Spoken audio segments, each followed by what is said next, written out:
صداقت کتاب کہ اللہ تبارک و تعالیٰ کی کتاب سچی ہے، اس پر جو شبہات ہوں گے اس کے جوابات دیے گئے اور مضبوط ہو جائے گا صداقت کتاب۔ آیت نمبر 118 تک قد بیننا الآیات لقوم یوقنون، یہاں تک صداقت کتاب تھی۔ انا ارسلناک بالحق بشیرا ونذیرا، یہاں جو ہے یہ مضمون جو ہے دوسرا چلتا ہے۔ تیسرا صداقت رسول، اللہ کا رسول سچا ہے، اور اللہ کا رسول جو یہ سچا رسول ہے اس پر جو بھی شبہات تھے ان شبہات کا جواب دیا گیا، اور تعلق کسی کے ساتھ ہے۔ خالدین فیہا لا یخفف عنہم العذاب ولا هم ینظرون، یہ صداقت رسول صلی اللہ علیہ وسلم ہے۔ پھر اس حصے کو ختم کرنے کے لیے مضمون توحید ہے۔ وَإِلَٰهُكُمْ إِلَٰهٌ وَاحِدٌ، اس سورت اس کے اختتام میں یہ ہے، یہ لفی شقاق ان بہی تک چلے گا۔ لفی شقاق آیت نمبر 176 لیس البر ان تولوا وجوہکم، یہاں سے مضمون جہاد فی سبیل اللہ ہے۔ مضمون جو ہے یہ جہاد فی سبیل اللہ یہاں سے شروع ہوتا ہے۔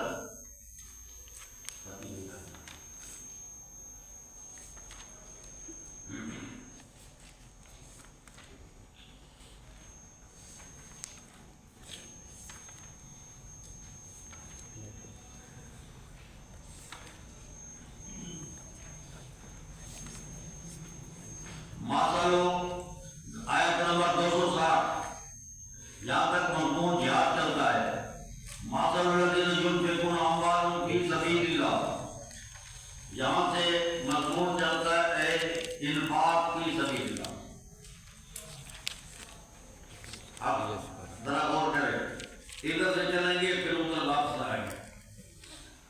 یعنی مضمون توحید اصل مسئلہ قرآن کے نازل کرنے کا یہ ہے کہ توحید کو اپنایا جائے، اور توحید کو ثابت کرنے کے لیے کوئی سچی کتاب چاہیے، تو یہ قرآن ہے، اور اس کو بھیجنے والے، اس کو بیان کرنے والا کوئی سچا رسول چاہیے، تو صداقت رسول۔ توحید، کتاب، صداقت رسول کے دفاع کے لیے جہاد ہے، اور جہاد اس وقت تک ممکن نہیں ہوتا جب تک خرچ کرے، جان و مال کی قربانی نہ دے تو خرچ کرے گا۔ تو یہ ایک خاص ربط کے ساتھ تینوں مضامین ہیں۔ اب اوپر چلے، ادھر سے چلے کہ جب تک تم خرچ نہیں کرو گے دین کو تم نہیں بچا سکتے، وقت اور جان کی قربانی نہیں دو گے تو جن نہیں بتا۔ اس لیے خرچ کرو، یاد کرو۔ کس لیے خرچ کرو، یاد کرو؟ اس لیے کرو کہ اللہ کا رسول سچا ہے، سچوں کے ساتھ ہو، اور وہ سچی کتاب بیان کرتا ہے، اس کی بات مانو، اس کی بات کیا ہے توحید۔ ادھر سے چلو بھی ٹھیک ہے، ادھر سے چلو بھی سارا ٹھیک ہے۔ شیخ رحمۃ اللہ علیہ نے آخر میں کیا کہ دینی اور دنیاوی طریقوں سے منظم ہو کر لا الہ الا اللہ کے لیے جہاد کرو، یہ ہے لا الہ الا اللہ کی جہاد کرو۔ یہ ہے سورت جو ہے نا بقرہ کا مختصر ترین خلاصہ، یہ ہے۔ سمجھ آ گئی؟ اب ہم پہلا مضمون شروع کر رہے ہیں، مضمون ہے توحید۔ اب جب مضمون توحید شروع کیا تو مضمون توحید کی بات نہیں ہو رہی، تو یہ پہلے کیوں کہ صداقت کتاب کو پہلے کیوں ذکر کیا گیا؟ اصل بات یہ ہے کہ جب بھی کوئی بات کی جائے، جب تک اس پر اعتماد نہ ہو اگلی باتیں قابل قبول نہیں ہوتی۔ تو تمہید صداقت کتاب کا تصور کیا گیا، تمہید، ورنہ مضمون نہیں ہے، مضمون آگے چلتا ہے، یہ تمہید ہے۔ بسم اللہ الرحمن الرحیم،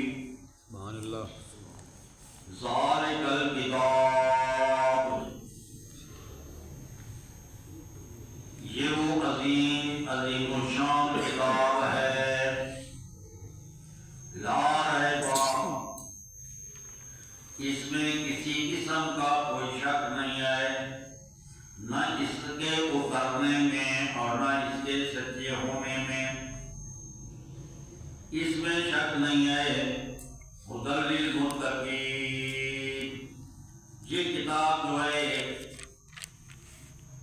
منزل مقصود تک پہنچا دیتی ہے ان لوگوں کو جو غلطیوں سے بچنے والے ہیں، اللہ سے ڈرنے والے ہیں۔ اب ذرا علمی بحث جو ہوتی ہے وہ آپ کو شاید سمجھ نہ آئے کہ ہدایت کے دو معنی آتے ہیں، ایک ہدایت ہوتا ہے ارادہ طریق، ایک ہوتا ہے اصحاب المطلوب، یہ ایک عربی لفظ ہے۔ ہم اس کو ذرا آسان لفظوں میں آپ کو سمجھانے کی کوشش کرتے ہیں۔ ہدایت کہتے ہیں رہنمائی۔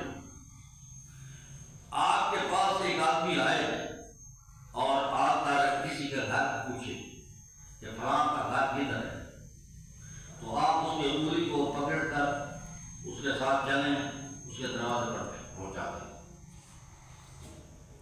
آپ نے اس کی رہنمائی کی ہے۔ اس کو کہتے ہیں اصحاب المقصود، مقصود تک پہنچا دیں۔ اور دوسری چیز یہ ہے کہ آپ اس کی انگلی نہ پکڑیں، اس کے ساتھ نہ جائیں، اس کو کہو کہ اس طرح چلو، پھر آگے موڑ آئے گا اس طرح چلو، پھر ادھر چلو، پھر فلاں نشانی والا گھر جو ہے وہ ہے اس طرح۔ آپ نے راستہ دکھا دیا ہے بس۔ اب قرآن جو ہے اس کی دو حیثیتیں ہیں۔ شہر رمضان الذی انزل فیہ القرآن ھدی للناس وبینات من الھدی، یہ تمام انسانوں کا رہنما ہے، یعنی تمام انسانوں کو راہ دکھلا دیتا ہے۔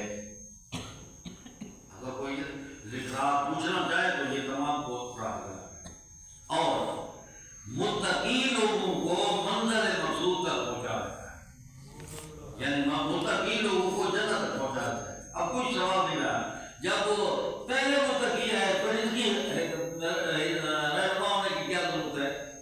جب آدمی متقی پہلے ہے تو پھر قرآن کی کیا ضرورت ہے؟ جو ہے متقی اس کے لیے یہ ہدایت بنے نا؟ نہیں، متقی لوگ جب اس پر چلیں گے اس کو جنت میں متقی، یہ اس کے لیے ہدایت ہے، اسے بات۔ اب عربی زبان کا سمجھے وہ یہ ہوتا ہے کہ ہاذا قریب کے لیے ہوتا ہے اشارہ، دل کا درمیان متوسط کے لیے ہوتا ہے، اور ذالکا یہ دور کے لیے ہوتا ہے، یعنی مشار الیہ جس کی طرف اشارہ کیا جاتا ہے وہ دور ہو تو وہاں کہے گا ذالکا، یعنی آپ کے قریب آدمی بیٹھا ہو تو آپ کو کہے کہ زید کدھر ہے، کہتے ہاتھ کر رہے، اور اگر قریب نہیں ہے وہ دور بیٹھا ہے تو آپ کو زید کدھر ہے، آپ جواب یوں نہیں کہیں گے ہاتھ آ رہا ہے، آپ کہیں گے ذالکا ہے۔ اب قرآن مجید تو قریب ہے، اس کے لیے ذالکا کیوں ہے؟ اس کو کہہ رہے ہیں الف لام میم ھذا الکتاب لا ریب فیہ، یہ کتاب ہے اس میں کوئی شک نہیں ہے، تو اس کے لیے تو یہ بتایا گیا کہ یہ تو ذالک الکتاب، اس کو دور کیوں کر دیا گیا؟ تو ایک ہوتا ہے بود حقیقی اور ایک ہوتا ہے بود رتبی۔ بود رتبی کا مطلب یہ ہے کہ یہ رتبے کے اعتبار سے بہت دور ہے، کیوں سمجھے؟ بہت رتبی یہ ہوتا ہے۔ تو اب یہ بات تھوڑی سی ہم اس پر بحث کریں گے، اب سمجھ آ جائے گی۔ یہ جو قرآن مجید ہے انہ لفی زبر الاولین، یہ زبر اولین میں پچھلی تمام کتابوں میں یہ تھا، یہ بھی تربہ ہے۔ بل هو قرآن مجید فی لوح محفوظ، یہ لوح محفوظ میں یہ قرآن نزل علی قلبک، آپ کے دل مبارک پر یہ محفوظ ہے، یہ ادھر بھی ہے۔ حتی یسمع کلام اللہ، اور اللہ کی ذات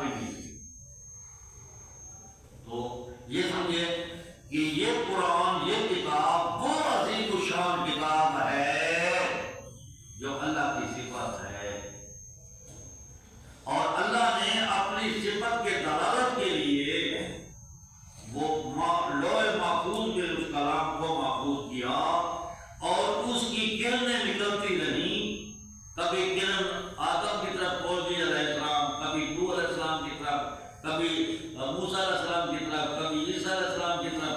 یہ ساری کی ساری جتنی کتابیں آئی ہیں وہ اس کی کرنیں. جب سورج نکلتا ہے تو سورج نکلنے سے پہلے اس کی کرنیں آ جاتی ہیں. پہلے مشین بنائی ہو گیا تو مجھے 10 منٹ میں ہو گیا.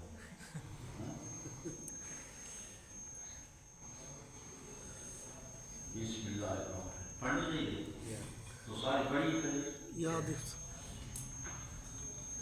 پڑھی دساں پہلے سارے تعلیم